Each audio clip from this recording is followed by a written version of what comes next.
If you have ever wanted a real shortcut into authentic Portuguese conversation, then you are in the right place. We are about to dive into the single, most common, most useful type of verb in the entire language. Seriously, if you can get this one simple pattern down, it's like having a master key that unlocks thousands of verbs. So take a look at these two sentences. What do el moro and eles jogam have in common? I mean, one means I live, the other means they play. On the surface, they look pretty different, right? But believe it or not, they are built on the exact same foundation.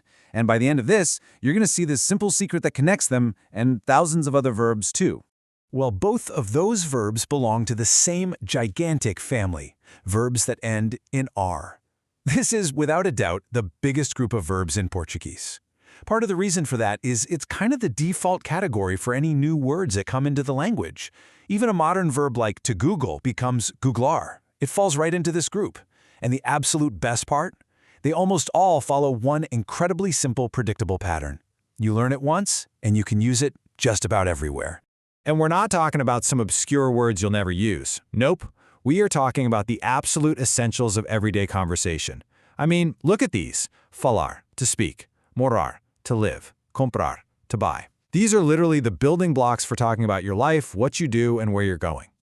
Okay, you ready for the secret, the trick behind it all? Let's break down this simple, beautiful system that powers all these verbs. This is the core pattern. It's pretty much the only one you really need to know to get started. So let's use the verb falar, to speak, as our guide here. Now what we're doing is called conjugation, which sounds complicated, but it just means changing the verb to match who's doing the action. The cool part is, notice how the beginning of the verb, the stem, fal, it never ever changes. The only thing that changes is the ending. So you get eu falo, tu falos, ele fala, nós falemos, and eles falam. Are you seeing that pattern emerge? And here it is. This is the big aha moment. For any regular AR verb, you just do two things. You chop off the AR at the end, and you plug in a new ending. For I, it's always O. For you, it's AS. For he or she, it's A. For we, amos. And for they, That's it. That is the entire system. Pretty great, right?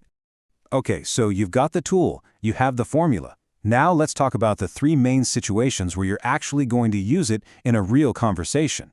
This is how you take that pattern and start building real sentences. First up, you're going to use this for habits and routines. You know, anything that happens on the regular, every day, every week, whatever. Think about your daily life. For instance, o Sr. Ramos compra o jornal todos os dias. Mr. Ramos buys the newspaper every day. It's a routine, so boom, we use the present tense. Next, you'll use it for just stating facts or general truths. These are things that are just true. They describe a permanent state of being or an ability someone has. For example, Ana fala English muito bem. Ana speaks English very well. That's a fact about her. Or something simple like, as crianças gostam muito de chocolate. Children like chocolate a lot. And this one is a really cool and super useful one.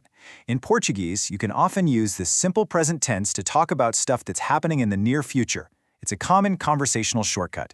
So you can say, telefone te amanhã, which literally translates to, I telephone you tomorrow, but everybody understands it means I will call you tomorrow. How easy is that? All right, enough theory.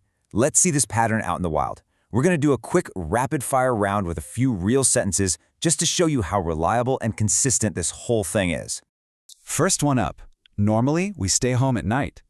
The subject is nós, which is we, and the verb is ficamos. See? It's a perfect match for our pattern. Okay, next. My son wears glasses. Now, my son is the same as he, right? So the verb usar becomes usa, another perfect match. And how about this one? They play football every Sunday.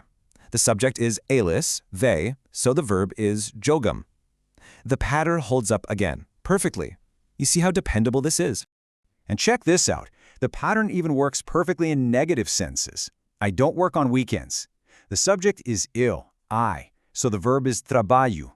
The little now, for not, doesn't change that verb ending at all.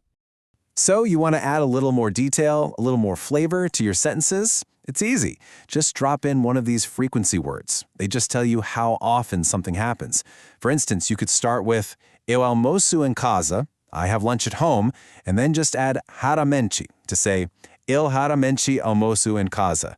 It's a really simple way to sound a lot more fluent. Okay, we've covered a fair bit, but if you only remember one single thing from all of this, please make it this next part. We're going to boil it all down to the single most important, most powerful takeaway. So here it is, the one thing you need, your master key.